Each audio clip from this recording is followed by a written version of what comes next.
So, Okay, good morning, everyone. This is the book I'm reviewing, Jesus and the Disinherited by Howard Thurman. It's really very short, but very powerful. It was first published in 1949. Thurman is known as a theologian, a preacher, professor, philosopher, and mystic. And he became a mentor to some of the leaders of the civil rights movement. Jesus and the Disinherited is his most famous book, and Martin Luther King Jr. is said to have carried the book when he marched. In 1953, Life magazine named Howard Thurman as one of the 12 greatest preachers of the 20th century, and Ebony magazine designated Thurman as one of the 50 most important figures of African American history. I also read the autobiography with head and heart, if anyone wants to look at these afterwards, which is fascinating. And it was published in 1979. Thurman was born in 1899. His father died when he was 7. His father was a good man, but church was not for him. So he died, what they said at the time, out of Christ. And so the pastor of his wife's church, Thurman's mother's church, refused to preside at the funeral, but a traveling evangelist who was in town agreed to preach. And as Thurman says in his autobiography, the evangelist preached my father into hell. The boy was enraged on hearing the sermon, and he told his mother and grandmother that when he grew up, he would never have anything to do with the church. Yet he became one of the most outstanding preachers and theologians of his time. He was born in 1899 outside of Daytona Beach, Florida, where he grew up in Daytona Beach, which of course at that time was much smaller. And it was during segregation and Jim Crow. Although when he was a boy, the blacks were still allowed to go to the beach. They didn't have a segregated beach, but he died in San Francisco at the age of 81 in 1981. He was educated at Morehouse College and then divinity degree from Rochester Theological Seminary, which was a Baptist institution in Rochester, New York, and pastored a Baptist church in Oberlin, Ohio.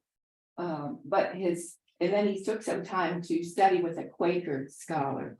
But his 3 most significant work in terms of his professional positions were first, he spent 12 years as professor and dean of Rankin Chapel at Howard University. And then in 1944, he left there to become one of the founders of the Church for the Fellowship of All Peoples in San Francisco, the first intentional interracial and interfaith church in the U.S. And the church still existed at it. Rebecca, did you say you've gone to that church? The church? The Church for the Fellowship of All Peoples. No, okay, I thought no. But anyway, you can look at the website of the church, so it is. He served as pastor there for 9 years. And finally, he spent 12 years as the first Black professor and dean of Marsh Chapel at Boston University. While there, he influenced both Barbara Jordan and Martin Luther King Jr., who were students there. After his retirement, he returned to San Francisco. The book, published in 1949, when segregation was the rule in the South and governed there by many laws, and even in the North, blacks were excluded from many places, buying property in neighborhoods, certain neighborhood jobs, and so forth. And Thurman tells of some of the instances of discrimination against him in several of his works. He mentioned these.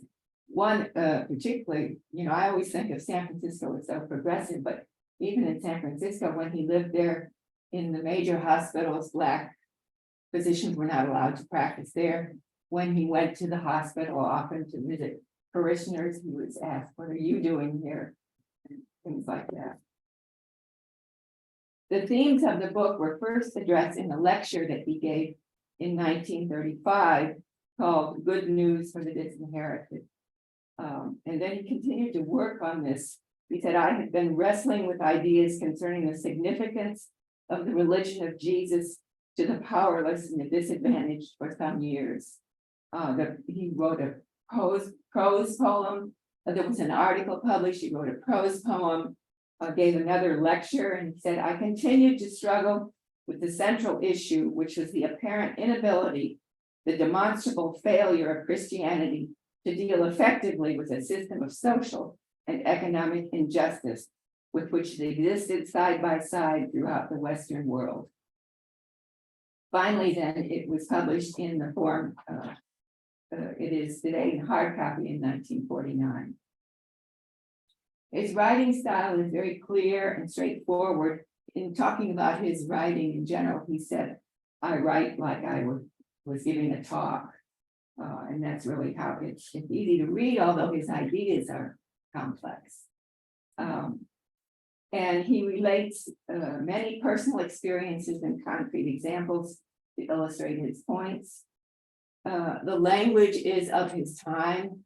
He uses he and him, and man to represent humanity, and he uses the terms Negro and African American for blacks. The first chapter is titled Jesus and Interpretation. Thurman could not support institutional Christianity, which had condoned slavery and continued to support segregation and mistreatment of blacks. His life became increasingly a spiritual quest. In 1935, when he was at Howard University, he was asked to lead a delegation of blacks on a pilgrimage of friendship as a guest of the student Christian movement of India, Burma, and Ceylon, which were, of course, at the time British colonies. And he debated a long time whether he could go as, quote, an apologist for segregated American Christianity. And yet he felt that the American Christianity lacked much that was fundamental to the genius of the faith itself.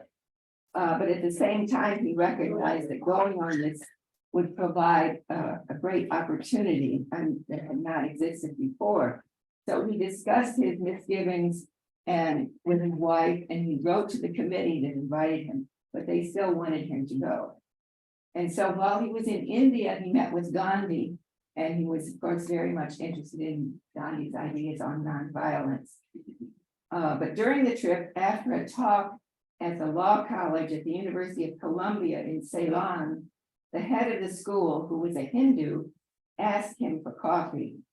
And I'd like to read, this is a fairly long quote, but I'd like to read what he says about this discussion with this Hindu head of the school there.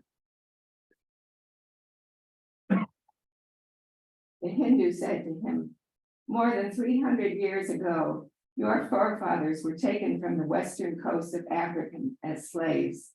The people who dealt in the slave traffic were Christians.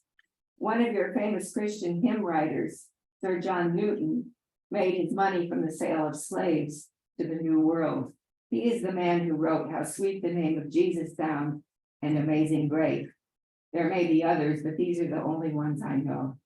The name of one of the famous British slave vessels was Jesus. The men who bought the slaves were Christians. Christian ministers, quoting the Christian apostle Paul, gave the sanction of religion to the system of slavery. Some 70 years or more ago, you were freed by a man who was not a professing Christian, but was rather the spearhead of certain political, social, and economic forces, the significance of which he himself did not understand.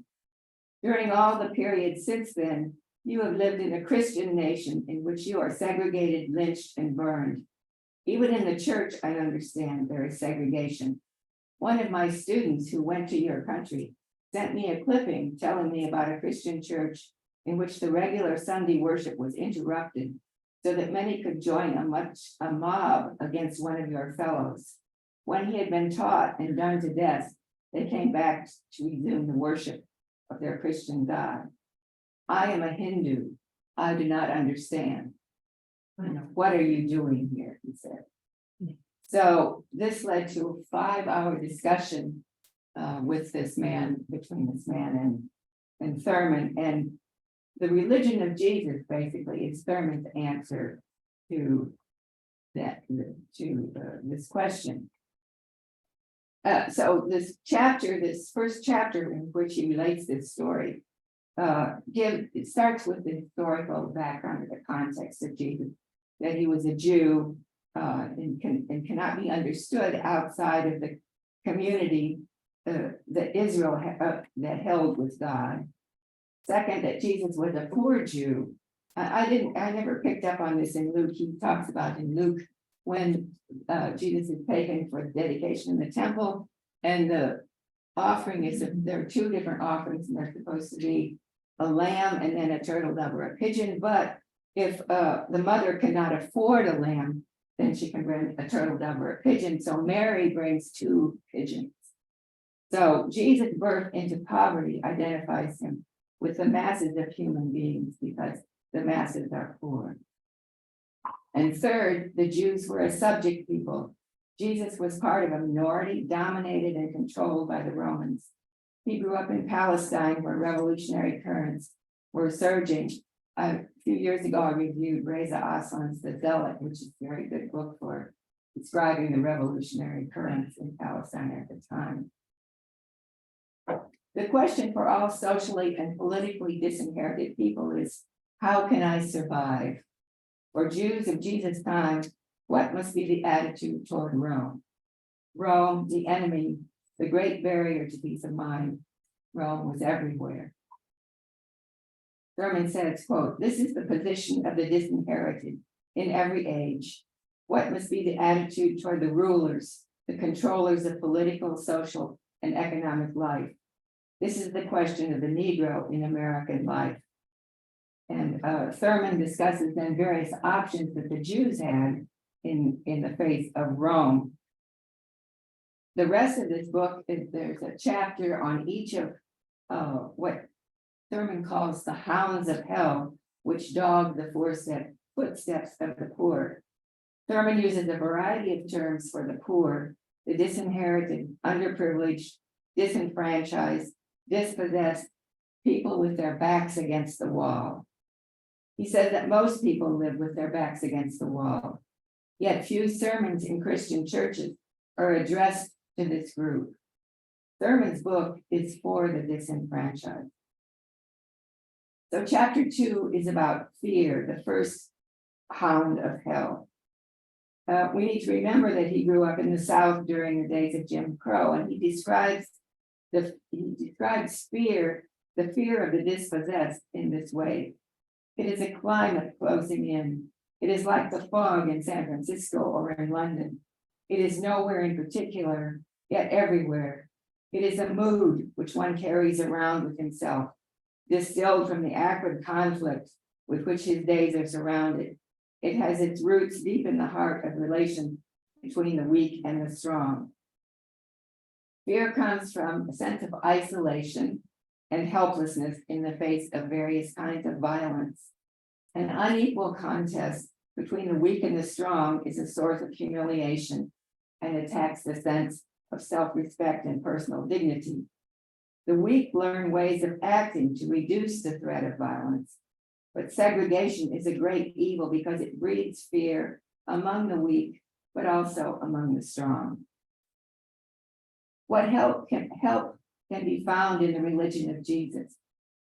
Thurman quotes a number of Bible passages where Jesus indicates that he has come to liberate the captives and that God is mindful of the individual. Coming to believe that one is a child of God is tremendously liberating. It gives a sense of belonging, which helps combat fear. The life of the Spirit is what counts. Deception is the next hound of hell, an old defense used by the weak for survival against the strong, and almost an instinct. When he was a boy, Thurman spent a lot of time observing animals and nature. And he said animals do this. He saw birds, sparrows, pick up sticks with their feet and roll over and play dead to escape the hawk flying overhead. It gives a number of other examples, but that's the one I remember. Children use deception against their parents and teachers. In a male-dominated society, it forced women to use deception. The question of deception is an ethical and spiritual question. It raises the issue of honesty and integrity and their consequences over against duplicity and deception and the consequences of those. Is it worth it to use deception in order to assure physical survival? Is the question. Jesus asked, what shall a man give in exchange for his own soul? What are the alternatives of the weak in regard to deception? Thurman gives three alternatives. The first is no choice at all. In other words, you give in to deception and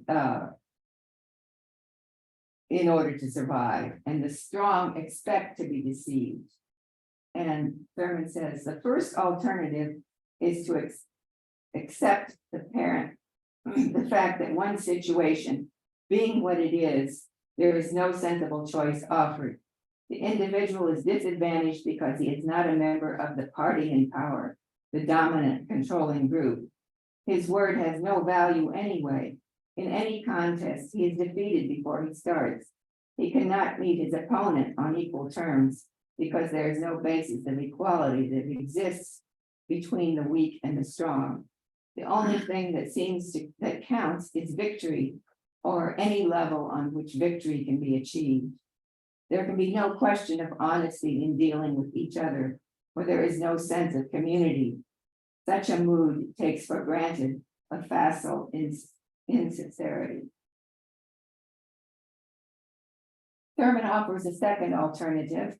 He says that to juggle the areas of compromise on an ascending-descending scale, not all issues are equal in significance.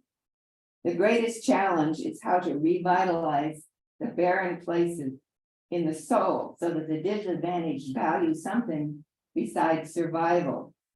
For this reason, the strong want to keep the weak from participating in the social process. And here's another quote from Thurman. For if the weak get such a new center as patriotism, for instance, liberty within the framework of a sense of country or nation, then the aim of not being killed is swallowed up by a larger and more transcendent goal.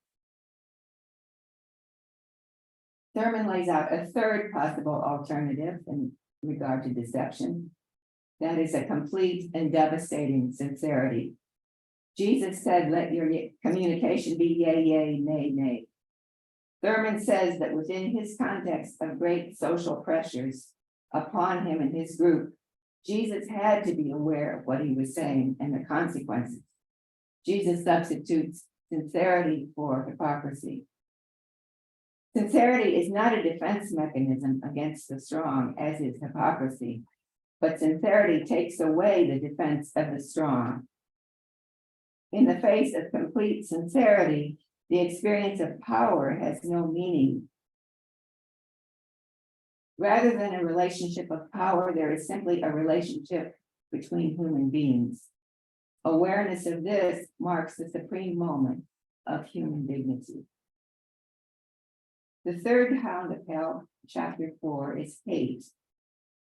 Thurman says that Christianity has been silent about the function and meaning of hatred and has been reluctant to analyze its effects. Thurman is incredible at the way he analyzes the psychological and social effects of all these different phenomena and emotions and so forth. He said that contact with other people when there is no fellowship breeds contempt and bitterness and misunderstanding and hatred. Much of modern life involves contact without fellowship. An unsympathetic understanding has no feeling for the personality of the other person. It tends to express itself as ill will. Thurman relates a story of a trip he took by rail from Chicago to Memphis. He got onto a train car and he found a seat across from an elderly woman. When the conductor came through to get the tickets, this woman indicated Thurman and said to the conductor, "What is that doing in this car?" And the conductor, attempting to be humorous, said, "That has a ticket." So then the woman, for the rest of the trip, spent 5 or 10 or 15 minutes with each person in the car who was traveling alone, explaining her theory of human relations and why she didn't think Thurman should be in the car. And he said he could sense that the mood in this car, rail car, transformed from indifference to ill will as she spoke to each of these people. And ill will, he says, ill will, when dramatized in a human being, becomes hatred walking on the earth. Both the strong and the weak hate each other. For the disenfranchised, hatred becomes a device to protect oneself against the dominant group. It also protects oneself against moral disintegration, as it seems morally justified in the face of unfair treatment. However, in spite of the psychological attribute of hate, it ultimately destroys because it becomes blind. It becomes generalized beyond the original object of hatred. So it says, quote, "The logic of the development of hatred is death to the spirit and disintegration of ethical and moral values." Jesus rejected hatred, not because he lacked the strength or reason to hate, but he saw its destructive power. Chapter 5, then the last chapter of the book, is about love. The love ethic is central to the religion of Jesus and is the answer to these hounds of hell. Jesus began by teaching love of God and love of neighbor, and he defined neighbor in the Good Samaritan, the story of having this, as in this story, the neighbor has no barriers of race, class, or condition. Love of neighbor could not have been easy for Jesus himself. It required him to love fellow Jews, some of whom became enemies because they considered that Jesus was perverting the truth of the faith and the truth of God. He also had to love the Samaritan and even the Romans, who were the enemy of Israel. And loving Romans opened him up to even more scorn from fellow Jews. Thurman defines 3 categories of enemies that love must overcome. The first is personal, in personal relationships, an enemy who is part of one's primary group. And restoration to the original intimacy requires confession and reconciliation. Loving this kind of enemy is the easiest for the disinherited. People within one's group whose activities make life difficult for others as the second category of enemy. The tax collectors in Israel represented Roman authority, or in concentration camps, the Jews who did the bidding of the Nazis. It is difficult to love these people. It requires overcoming the bitterness of betrayal and of having some sort of understanding of why these people do what they do. The disinherited always have to deal with this kind of enemy. Jesus said, "Love your enemies, do good to them which hate you." Doing so requires some kind of deep respect and reverence for their persons as children of God. The third category of enemy, which we are asked to love, is exemplified by Rome, the life of Jesus, the overseer, the dominant group. To love a Roman, they had to see him, the Jews had to see him, a Roman as a person, lift him out of the context of power, see him as an individual. Situations of primary contact must be set up where social and political status is not part of the situation, where people can interact as human beings, not members of a strong or weak group. Contact with fellowship can give rise to human understanding.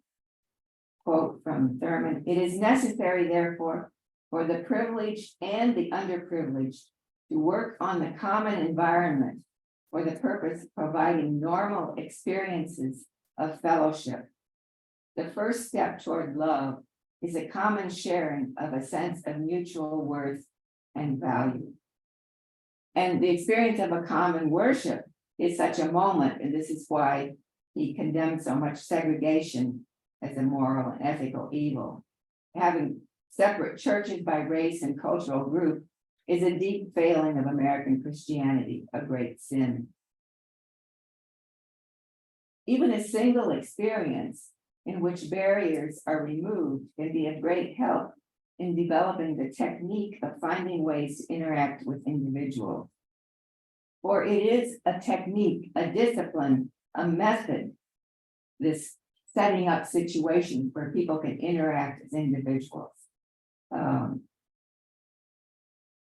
This technique must lead to must yield a respect for personality. This is really one of the key points, to learn to respect persons, personality, individuals, and seeing each individual as a child of God. How did Jesus use this? He gives the example of the Roman soldier who comes and seeks help from Jesus for healing of his servant, or who is willing to set aside a relation of power. And Jesus said that his faith was greater really than any of the people in Israel. Responding to a need is an example of where people can interact as individuals.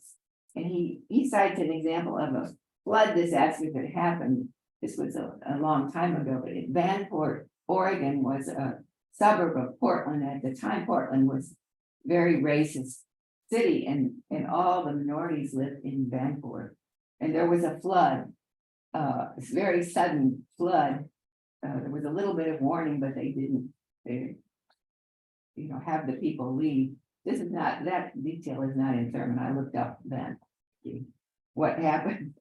But anyway, the people in Portland, when this happened, this flood happened, they opened their doors to blacks, to Mexicans, to Japanese, which they had, had always rejected before. So he gives us as an example of how meeting a need can create an opportunity to interact as an individual with people as individuals. The attitude of seeing others as human without barriers can become a habit only if it is rooted in real experience. It requires forgiveness of the injury from the power group. And I'd like to quote the final paragraphs of this chapter, where he really summarizes what he's saying. What then is the word of the religion of Jesus to those who stand with their backs against the wall? There must be the clearest possible understanding of the anatomy of the issues facing them. They must recognize fear, deception, hatred, each for what it is. Once having done this, they must learn how to destroy these or to render themselves immune to their domination. In so great an undertaking, it will become increasingly clear that the contradictions of life are not ultimate. The disinherited will know for themselves that there is a spirit at work in life and in the life and hearts of men, which is committed to overcoming the world. It is universal, knowing no age, no race, no culture, and no condition of men. For the privileged and underprivileged alike, if the individual puts at the disposal of the spirit the needful dedication and discipline, he can live effectively in the chaos of the present, the high destiny of a son of God. So even though this book was originally published in 1949, when segregation was its height, we have the question, what does this say for us today? But obviously we still have many situations where they're disinherited, and we may want to ask ourselves and talk about how this technique, how we could use this technique he describes to interact with fellowship, which is his really main point.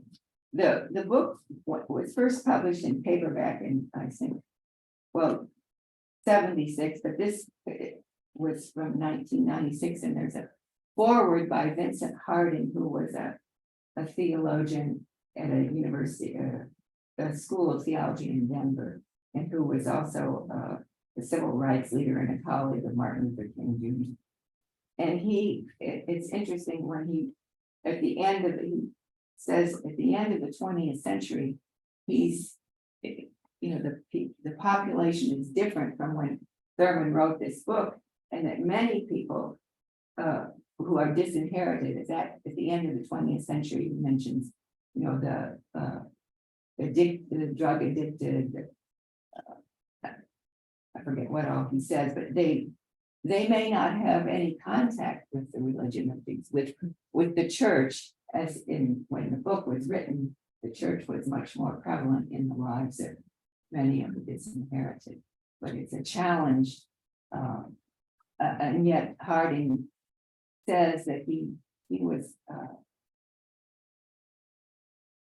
positive. He had a positive reaction because he saw that some of the younger Black leaders at that time were publishing things which indicated that they kind of were on the same wavelength as Thurman. So that's what I have to say today. If anybody wants to look at these books, I have a comment. I'm just so impressed by the idea of the strength of sincerity. It reminds me of, you're told to use I messages instead of you messages. In other words, instead of saying you're wrong about the color of this chair, you say, I like the color of this chair. I mean, that's just an amazingly respectful thing to think about, the power of sincerity. Yeah.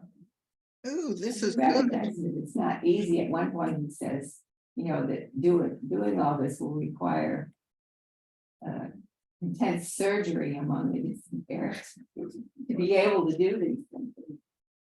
Saying you have to do it. Yeah. The message of this book, and Thurman, of course, and the message of the book that John reviewed last week is exactly the same. Exactly. I mean, having read Less Innocent Life is Shared, I mean, there are passages that are almost exactly the same. Every life is precious, no matter who you are. And just great. I mean, this message of the Bible, of course, but the fact that we have these two books, that means really strong. That's interesting. Yeah. A couple of comments. One is, while the book, I think, does an excellent job of providing guidelines for the disinherited and how the faith can help them, I think it also provides a very good guideline for those of us who are not the disinherited about how we should be living according to Jesus' teachings. The other thing is, I recommend a follow-up book, The Cross and the Lynching Tree. Yes.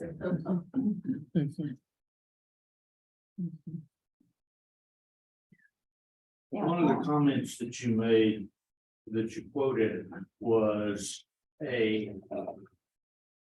critique of the church in America, that it was very segregated and very divided, and while it's like that, it's difficult to bring people together. That's probably the reason that he, or an outgrowth of his church that he founded in San Francisco. But it seems to me that that's not just in America, but it's everywhere. You go to Europe and there's Protestants and they're Catholics, and they had hundreds of years of wars killing each other. And I would say that it's an exacerbated, heightened problem in the US for two reasons. One is we are a very pluralistic society, much more so than any country in Europe. And secondly, that we have a strong tradition of freedom of religion, not having an established church.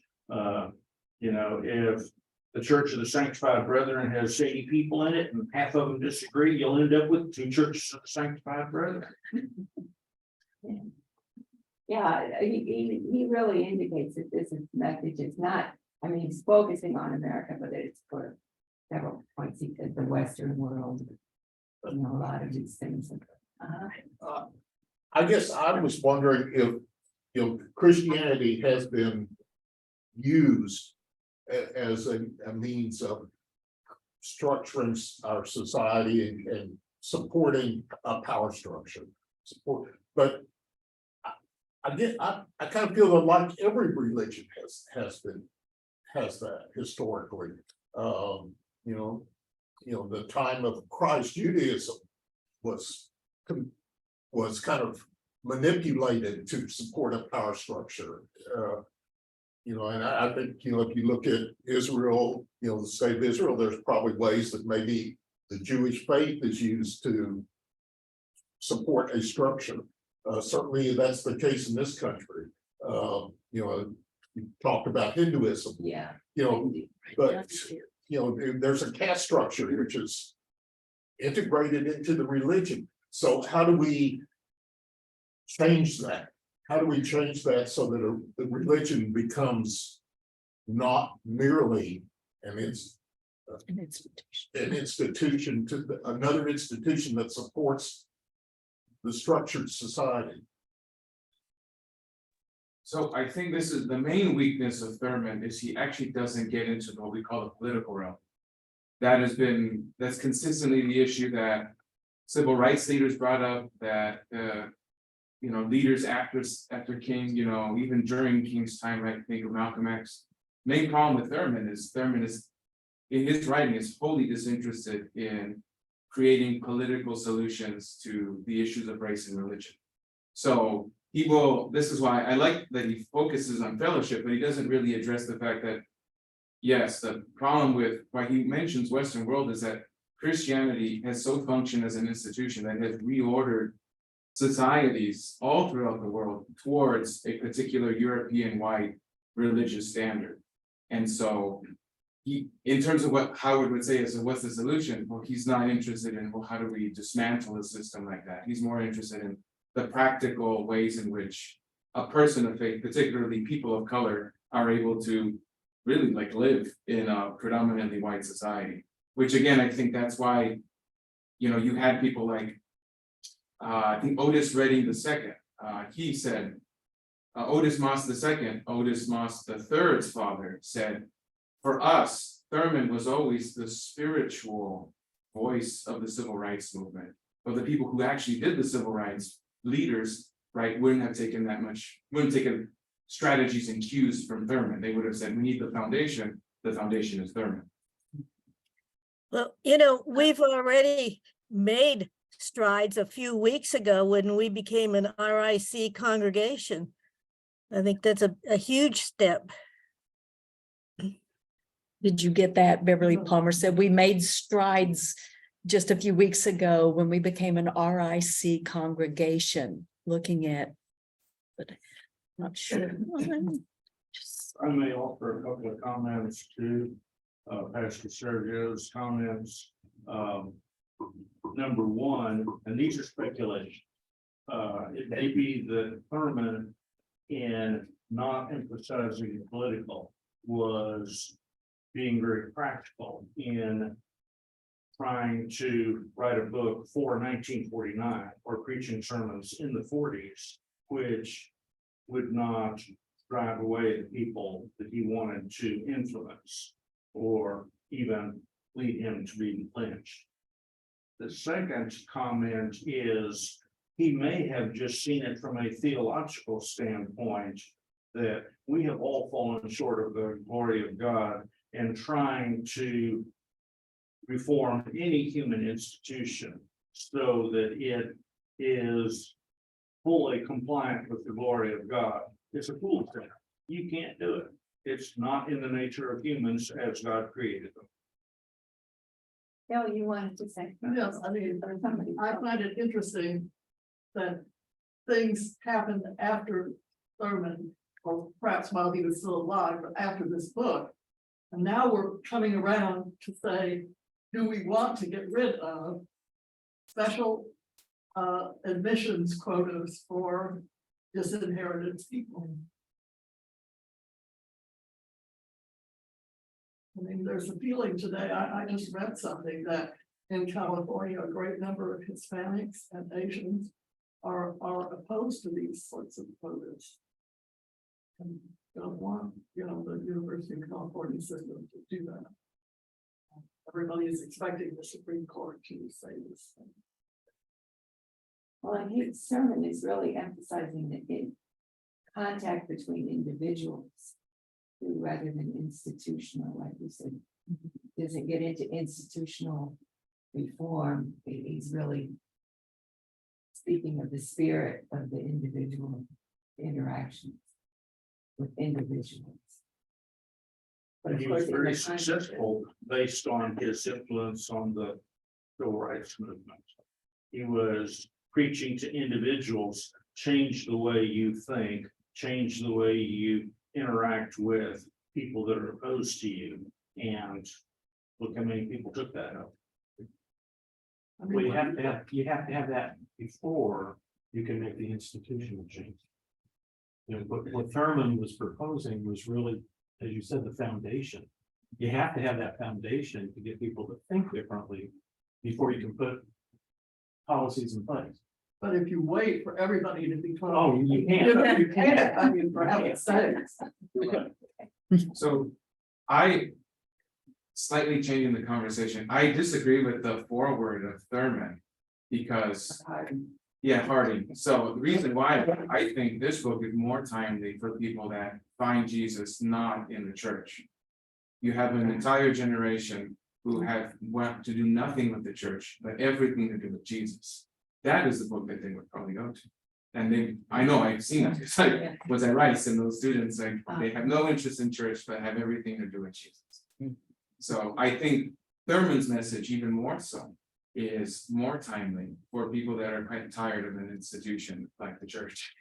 No offense, as a churchman, as a churchman, I recognize you're to be part of the problem. Institutions force, I think that's addressing your case. It needs to come up from the bottom in every individual, and I think we were going that way. And then when some things come down on top of people, they revolt against it. And you need a balance. I mean, I realize you need to be a balance. I'm just thinking about the political and how communism understood or recognized that if the church and the government are like this, there's no hope for anybody else. So they threw God out of communism. There's, in that regard, there's a scene in a book by John Dos Passos, I think it may be Manhattan Transfer, where there's this discussion between people in New York who are among the disinherited. This was, in the, I think, right after World War I. And one of these people said, we'll take over, we'll seize power. And the other guy says, we can't do that, but the police will come and get us. He says, well, we'll kill them. He says, well, we can't kill them, the authorities, the political structure will come get us. He says, we'll get rid of them. He says, well, you can't do that. God will come. He says, we'll get rid of him too. But this idea that if God is used as a structure, as a weapon, as a means to instill the power, you have to get rid of it. You have to reject that. And that was very powerful. It's interesting that Thurman talks about his grandmother who had been a slave. And she had people read, I don't think she could read, but she had people read the Bible to her, but she would never let them read from Paul. And he always wondered why. And so eventually, when he got older, he had an occasion to ask her that. And she said, well, the white preachers in slavery used Paul to tell us, we needed to be slaves and be happy to be slaves. And she didn't want to have anything to do with Paul. She didn't reject, Christianity, but she rejected Paul. It's interesting. I'm a little surprised that people pick up in India. It's every there that Christ really learned his people skills. It's in the first 30 years, as he trekked through India and met with leaders of the Hindu, Buddhists, and all different parts of India, then that concept that he learned, and the biblical writers, a couple generations later, just couldn't pick up on that. But really, Jesus had that basis for a lot of his teaching. And if you go to India, I went to India, when you bring up the subject of faith, that's the first thing they say, but Jesus was, he learned it here. Really? And that's a big theory. Oh, yeah, lots of books written about the 30 years. So part of that is, I don't quite remember from when I read in the book, the person that Thurman is hinting at, I don't think if either that is Mahatma Gandhi, or regardless of the point, so Thurman meets with Mahatma Gandhi while he's actually on the train. And that's where they had like almost a day-long discussion. And it's really, if you listen to Mahatma Gandhi's perspective of Jesus, he never picks up on that. But he does present Jesus with almost the same ethic that Howard Thurman eventually picks up on. So it's almost, if you read a bit of Gandhi's perspective on Jesus and read Thurman, it's all, you can see where Thurman is changing what he learned from Gandhi towards his own context. It's a fascinating kind of discussion between two leaders that are both the disinherited, trying to respond to colonialism and its inheritance. Yeah. My comment would be like the old grandmother who wouldn't listen to what St. Paul wrote.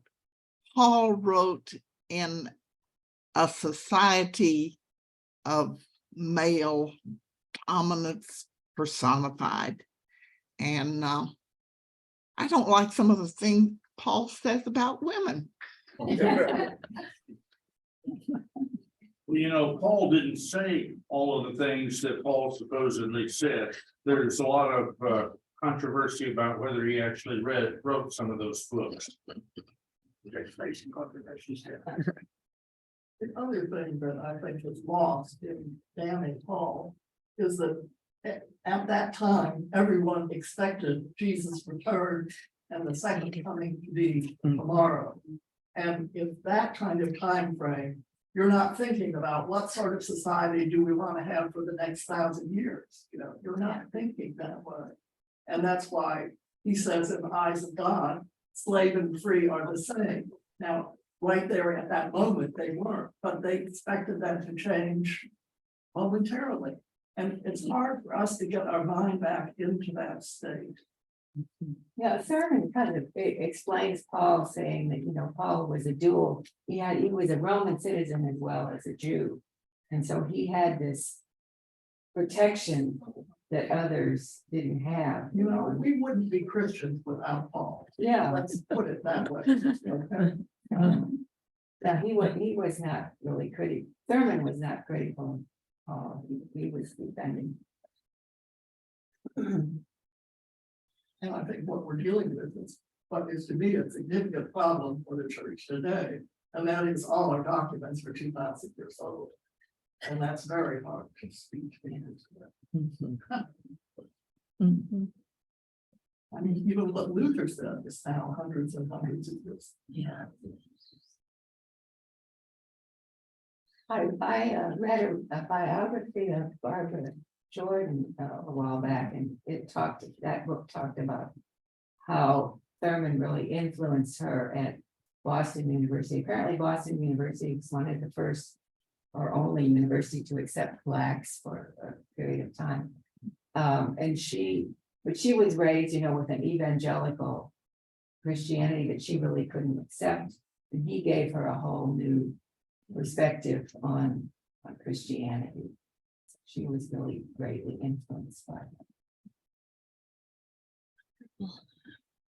Well, thank you, Carolyn. Thank you. Yeah, great book, yeah.